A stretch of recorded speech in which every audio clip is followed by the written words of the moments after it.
और आज के ही दिन 70 साल पहले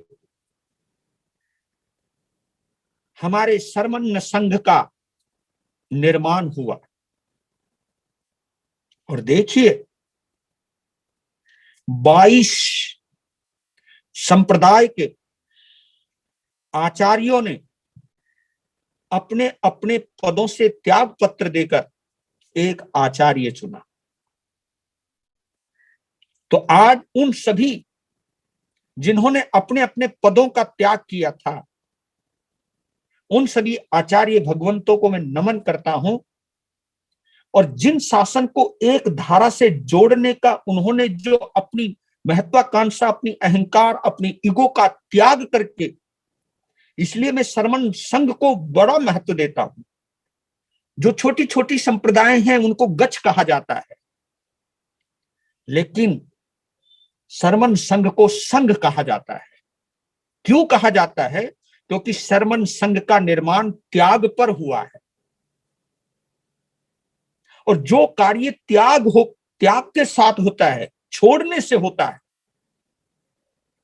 बड़े बड़े तूफान आते हैं, सर्वमन्य संघ की निंदा करने वाले भी बहुत हैं, पर लेकिन सर्वमन्य संघ आज तक अक्षय बना हुआ है, क्योंकि इसका निर्माण अक्षय तृतीया के दिन हुआ। और ये सर्वमन्य संघ का स्थापना का 70वां वर्ष है ये।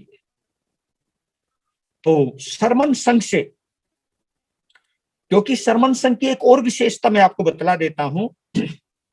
सर्वमन्य संघ का साधु, सर्वमन्य संघ की साध्वी, सर्वमन्य संघ का श्रावक, सर्वमन्य संघ की श्राविका, सर्वमन्य संघ का स्थानक,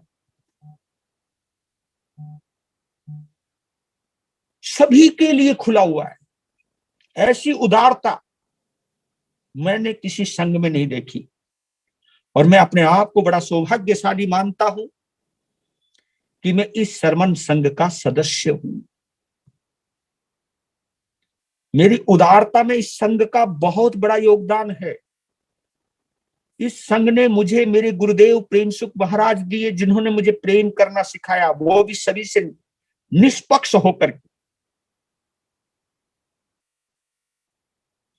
और इसी संघ ने मुझको भगवान महावीर दिए, इसी संघ ने मुझे भगवान आदिनाथ दिए, इसी संघ ने मुझे 24 तीर्थंकरों की संपदा दी।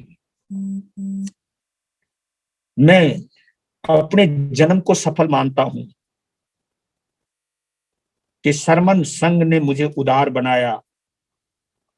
नहीं तो मैं भी किसी गच्छ का अगर हिस्सा होता तो मैं कहीं ना कहीं कट्टरवादी बनता, एकांतवादी बनता, संघों को लड़ाने भिड़ाने वाला कहीं ना कहीं आतंकवादी बनता।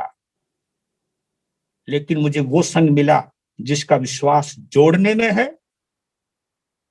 जिनका विश्वास सभी को साथ लेकर के चलने में है।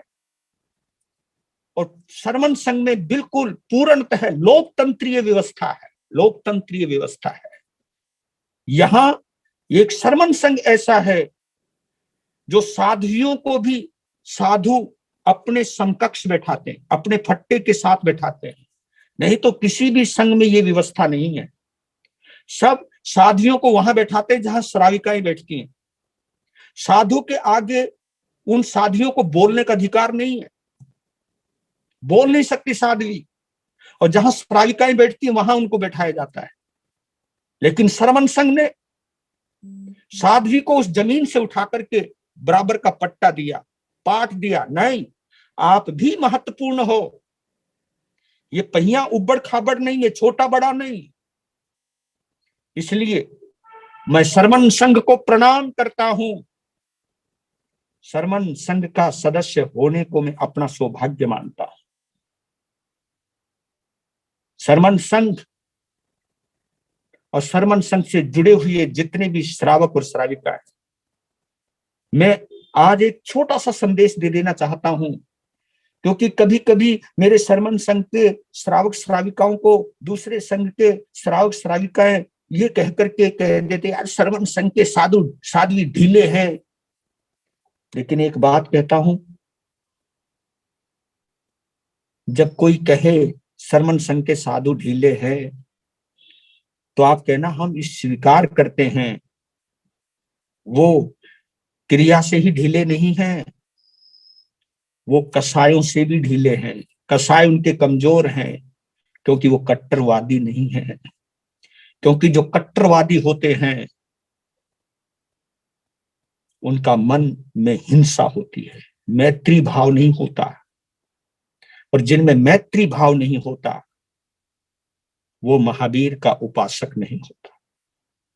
जिनमें मैत्री भाव नहीं होता